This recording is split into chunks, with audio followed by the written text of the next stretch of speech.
Good morning. मैं doctor Shubhra Tiwari, सहायक आचार्य भौतिक शास्त्र, राजकीय महाविद्यालय सिरोही, राजस्थान। आज हम बीएससी फर्स्ट ईयर फिजिक्स में पेपर सेकंड वेव्स एंड ऑक्सीलेशंस में अगला टॉपिक स्टार्ट करेंगे, फूरियर सीरीज। फूरियर की प्रमेय के अनुसार किसी भी परिमित, सतत तथा एकल मान वाले आवर्ती फलन को ऐसे अनेकों सरल आवर्ती पदों के योग के रूप में व्यक्त किया जा सकता है आवृत्तियों का व अन्य फलन की आवृत्तियों के मल्टीपल हो। दूसरे शब्दों में जटिल आवर्ती वक्र को अनेक सरल औचित आयामों तथा सापेक्ष कक्षाओं की ज्या तथा खोज्या वक्रों के अध्यारोपण के रूप में व्यक्त किया जा सकता है। ज्या तथा कोज्या वक्रों की आवृत्तियां जटिल आवृत्तीय वक्र की आवृत्ति की पूर्णांक होती है। अगर हम फूरियर प्रमेय को गणितीय रूप में व्यक्त करना चाहें तो फूरियर प्रमेय के अनुसार किसी भी फाइनाइट, कंटिन्यूअस और सिंगल वैल्यूड पीरियोडिक फंक्शन को अनेक सिंपल पीरियोडिक फ्रीक्वेंसी के मल्टीपल के रूप में लिखा जा सकता है। तो इसका मतलब है कि अगर हमारे पास कोई फंक्शन है y जो कि t का फलन है, तो हम उसको अनेक फलन के सम के रूप में लिख सकते हैं, जहाँ पर कि इसको a0 plus a1 cos omega t plus a2 cos 2 omega t up to an cos n omega t plus b1 sin omega t plus b2 sin 2 omega t plus bn sin n omega t, इसको हम combine करके लिखना चाहें तो ये हमारे पास होगा a0 plus summation n is equal to 1 to infinity an cos n omega t plus bn sin n omega t। मान लीजिए यहाँ यह है इक्वेशन नंबर 1, जहाँ ft किसी जटिल आवर्ती घटती का तात्क्षणिक नियतांक है, तात्क्षणिक विस्थापन है, जिसकी कोणीय आवृत्ति ओमेगा t है। इस प्रकार जटिल गति ज्या तथा कोज्या पदों का योग है, जिसका आयाम क्रमशः a0, a1, a2, a3 up to b1, b2, b3 है तथा जिनकी आवृत्तियां ओमेगा की गुणज है और a0 एक नियतांक है। अब है कि इस फलन को ज्ञात करने के लिए हमें a0, an और bn का मान ज्ञात करना है। सबसे पहले है a0 का मान ज्ञात करना। a0 का मान ज्ञात करने के लिए समीकरण 1 को, जहां हमने ये कहा था कि फलन को सम के रूप में व्यक्त किया जा सकता है, तो समीकरण 1 को dt से गुणा करके एक पूर्ण आवर्तकाल t के लिए समाकलन करने पर, तो जब हम ये करेंगे तो लेफ्ट हैंड साइड में हमारे पास होगा integration from 0 to t y dt is equal to right hand side में फर्स्ट फंक्शन में हो जाएगा a0 integration from 0 to t dt, क्योंकि वहाँ पर हमारे पास सिर्फ a0 है, plus summation n is equal to 1 to infinity an constant integration के साइन के बाहर आ जाएगा।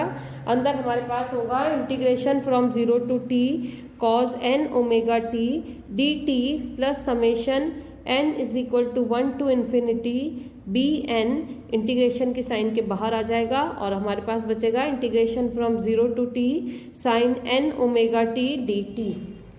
चूँकि हम जानते हैं integration from 0 to t y dt left hand side में हमारे पास है, राइट हैंड साइड में फर्स्ट टर्म हो जाएगा a0 इंटीग्रेशन ऑफ dt हो जाएगा t, और जब हम लिमिट सब्स्टिट्यूट करेंगे तो हमारे पास अपर लिमिट से मिलेगा t और लोअर लिमिट से हमारे पास है 0, और बाकी सारे टर्म्स जो हैं इंटीग्रेशन फ्रॉम 0 टू t उनकी वैल्यूज़ हमारे पास 0 आ जाएगी। तो हमारे पास बचा हमें चूंकि a0 की वैल्यू निकालनी है, तो हमारे पास आया a0 is equal to 1/t integration from 0 to t y dt। मान लीजिए यह है इक्वेशन नंबर 2।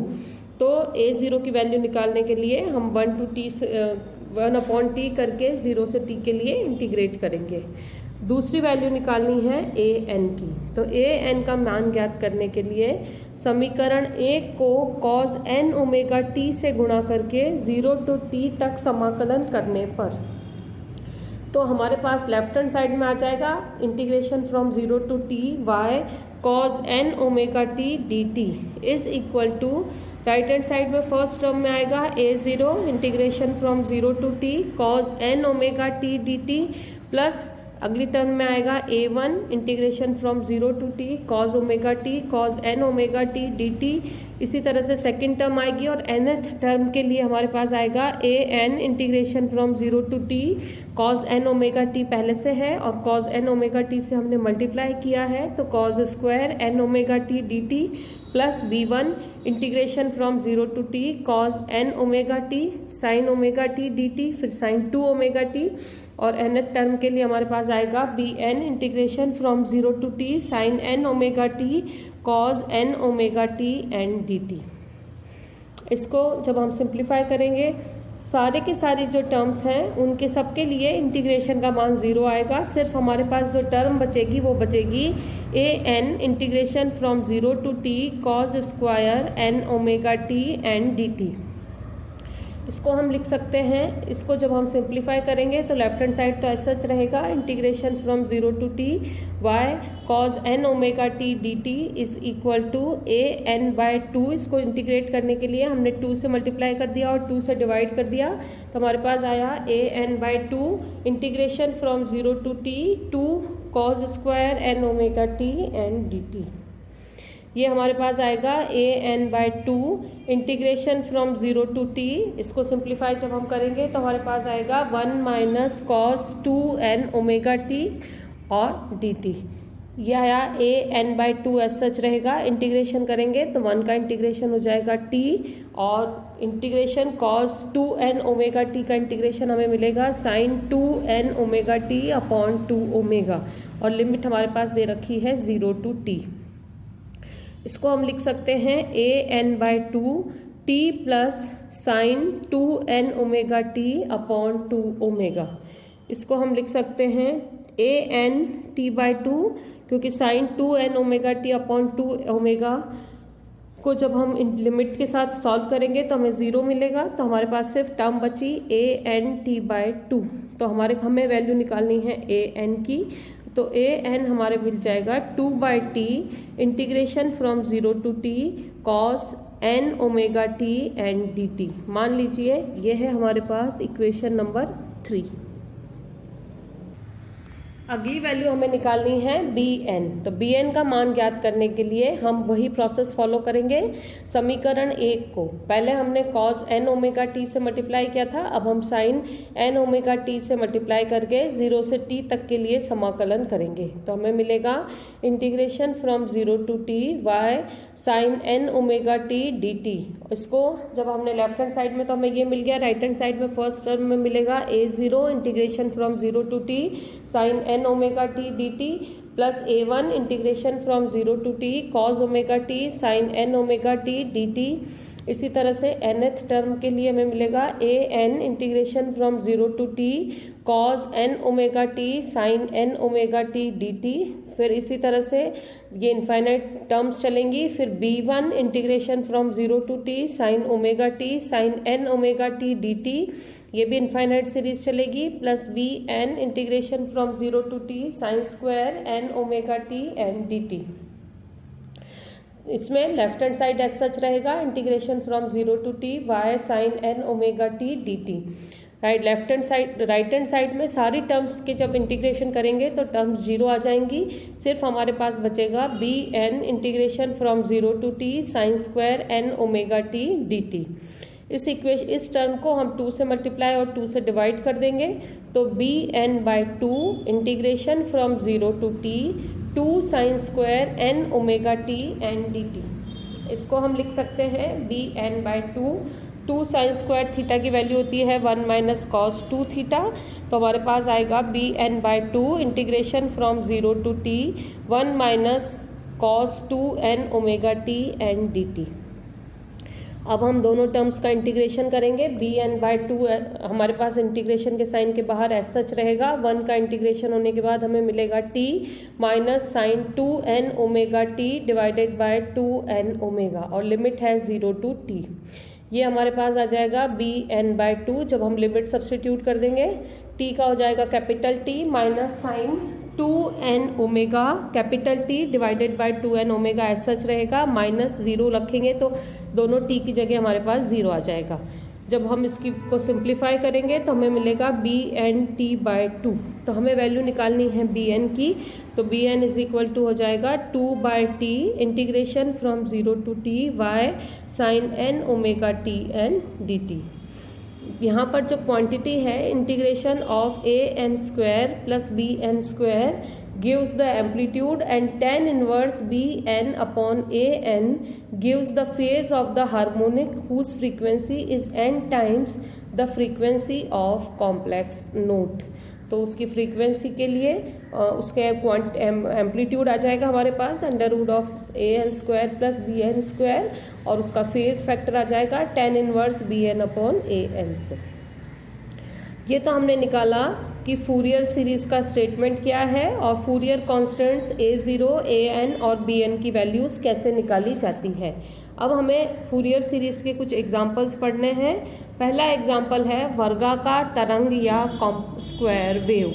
यहाँ पर मैंने डायग्राम में बता रखा है कि वर्गाकार तरंग या स्क्वायर वेव को किस तरह से रिप्रेजेंट किया जाता है।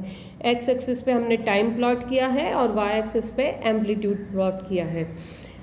t इज इक्वल टू 0 से t is equal to c तक उसका फेज कांस्टेंट रहता है, फिर उसका एम्पलीट्यूड कम हो जाता है, नेगेटिव हो जाता है, फिर t/2 से t तक उसका एम्पलीट्यूड कांस्टेंट रहता है, फिर वो अगेन पॉजिटिव हो जाता है।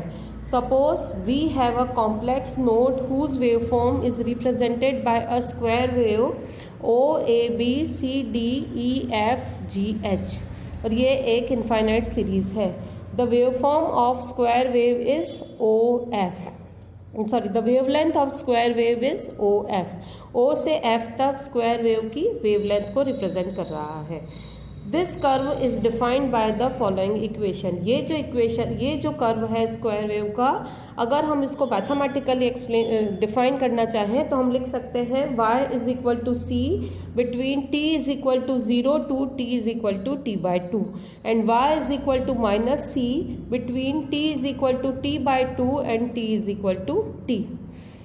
Suppose the Fourier equation representing this wave form is, मान लेते हैं कि इस वेव फॉर्म को रिप्रेजेंट करने के लिए जो फूरियर इक्वेशन है वो है y is equal to a0 plus a1 cos omega t, a2 cos 2 omega t up to an cos n omega t and infinity plus b1 sin omega t plus b2 sin 2 omega t up to bn sin n omega t and infinity. तो इसको हम लिख सकते हैं is equal to a0 summation n is equal to 1 to infinity an cos n omega t plus bn sin n omega t। उपरोक्त श्रेणी के गुणांक a0, an और bn का मान ज्ञात करना। फूरियर सीरीज निकालने के लिए हमें नेक्स्ट टास्क यही है कि हम a0 की वैल्यू निकालें, an की वैल्यू निकालें और bn की वैल्यू निकालें। तो पहला है a0 का मान ज्ञात करना। तो a0 का मान ज्ञात करने के लिए हमारे पास होता है a0 is equal to 1/t integration from 0 to t y dt।